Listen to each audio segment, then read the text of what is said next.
After a year on the road, I thought I'd get tired of traveling. The endless clatter of railways, highways, and everything in between. But as my train pulled into the station at Belariva, I felt every bit as excited as the first day of my journey. A whole year. It felt like a lifetime. The places I'd seen, the people I'd met, of course, the forgotten treasures I'd given a new lease of life along the way. I'm a restorer by trade. Bringing our most beloved possessions back to life is what I love to do. I'd been traveling for months, working my way from one town to the next, fixing everything from family heirlooms to VCRs. Belariva was my chance to take a break. Unfortunately, that would have to wait until after I'd unpacked.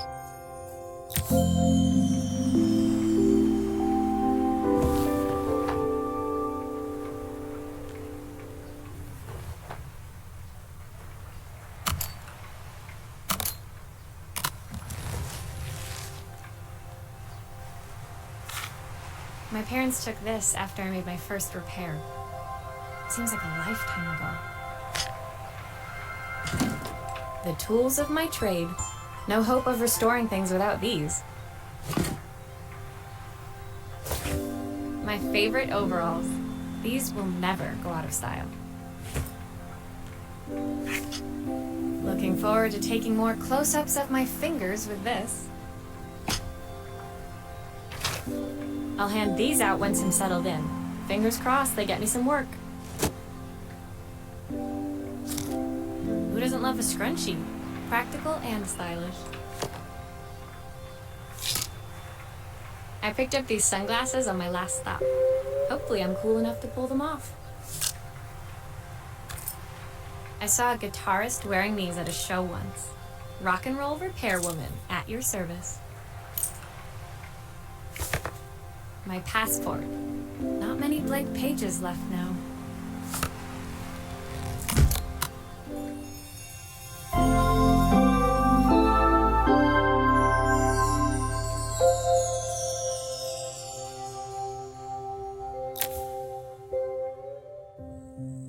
Finally, I'd made it to Belariva. I'd come for the food festival, taking place in a few days' time. After living off TV dinners and instant ramen for the last few months, I was craving a decent meal. Of course, I'd need to earn enough money to pay for it, so I figured I'd head out the next day and find some work. My parents never wanted me to go. They wanted me to stay in their shop and have a simple, stationary life. I knew there was a world out there, beyond the four walls of our antique store, that I had to be a part of. I daydreamed constantly about the weird and wonderful places each of our antiques came from. I loved figuring out their stories, revealing the memories hidden beneath the screws and wires. My story in Belariva began with a little girl and a voice she was longing to hear.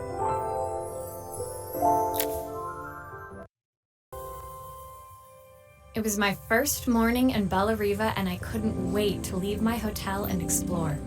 It was a quiet town, its streets and alleyways basking peacefully in the hot morning sun.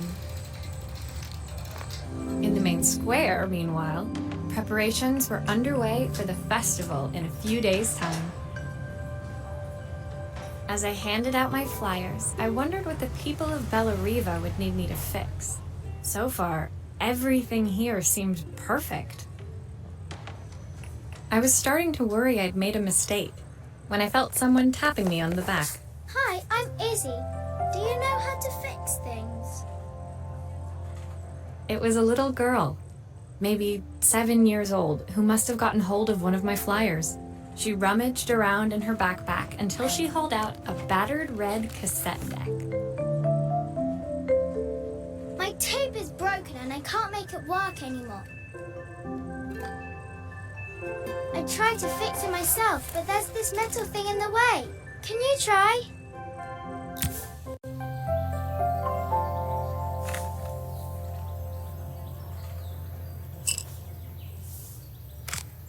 Why did you do that?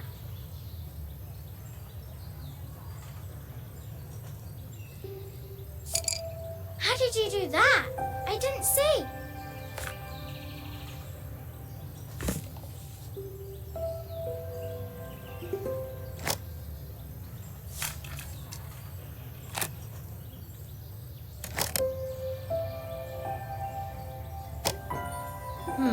Still not working.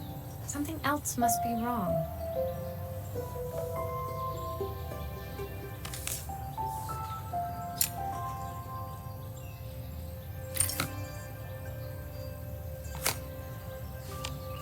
Aha! Those batteries look like they need replacing. Luckily, I have some spares.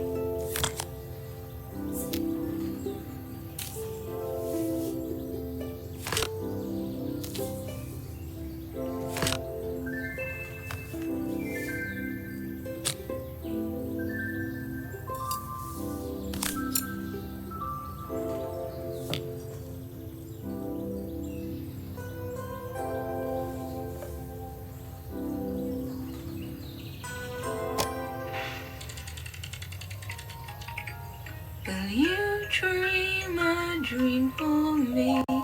If I sit by your side and hold you so tight, know that When it finished, Izzy picked up the tape deck and tucked it carefully into her backpack. Thanks, Maria. You're the best person at fixing things ever. No problem.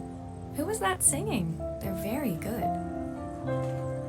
It's my mum. She's not here anymore. Izzy trailed off. It was the kind of silence a cassette tape would never be enough to fill. When Izzy's friends called for her, she dug deep into her pockets, looking for something to pay me with. Eventually, she produced a grand total of a stick of gum, 3 mismatched buttons, and a yo-yo. I usually preferred a check, but Izzy looked so serious, I wrote out a full receipt.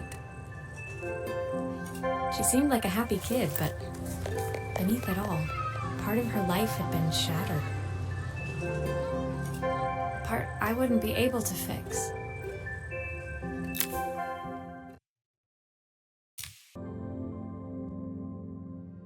My first repair complete, I spent the rest of the day doing small jobs in and around the square. I was exhausted when I got back to my hotel and found a message asking me to make one more visit. The address led me to a quaint little house, a stone's throw from the beach. Bathed in the evening light, it looked beautiful, in spite of its flaking paintwork and chipped tiles. The front door was opened by a harried-looking man, still dressed from a long day at the office. Are you Maria? My name's Joseph. I'm Isabel's father. I'm so sorry she bothered you this morning. Please, come in. I'd like to settle up properly. On the mantelpiece, I saw the remains of a broken statue. Without thinking, I picked up a fragment. Ah, my father's statue. What's left of it, at least. Yet another way I'd have disappointed him. It survived 100 years in this family. But 5 minutes with Isabel and... Do you think you can salvage it?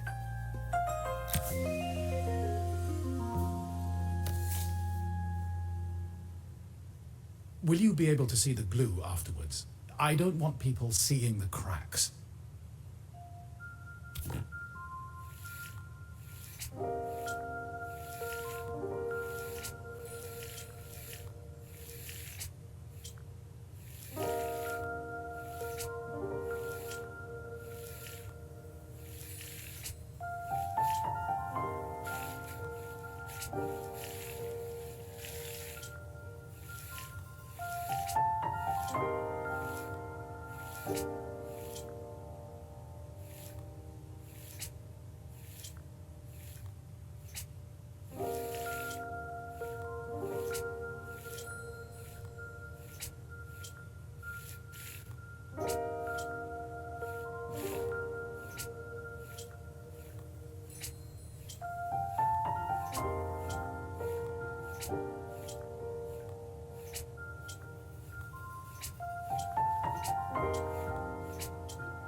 Sometimes I think my daughter should come with a warning label.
Is this glue really strong enough to hold everything together?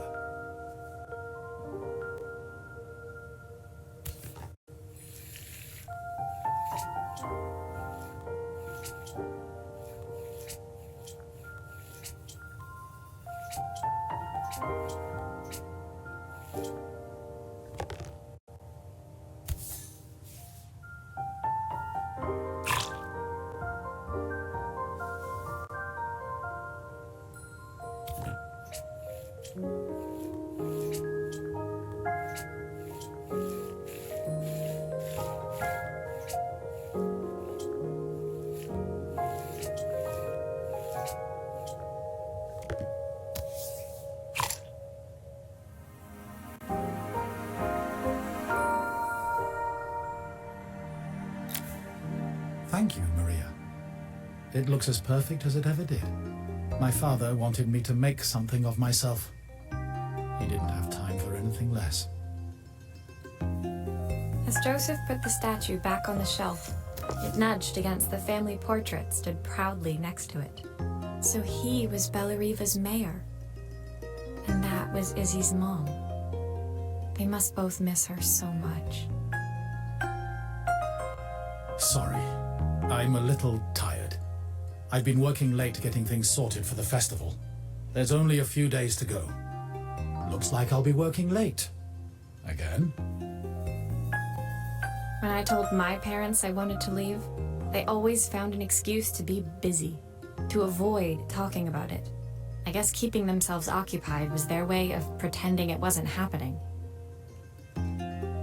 Joseph's work must have been taking up so much of his time. But maybe that was what he wanted. I just hoped he was finding enough time for Izzy, too.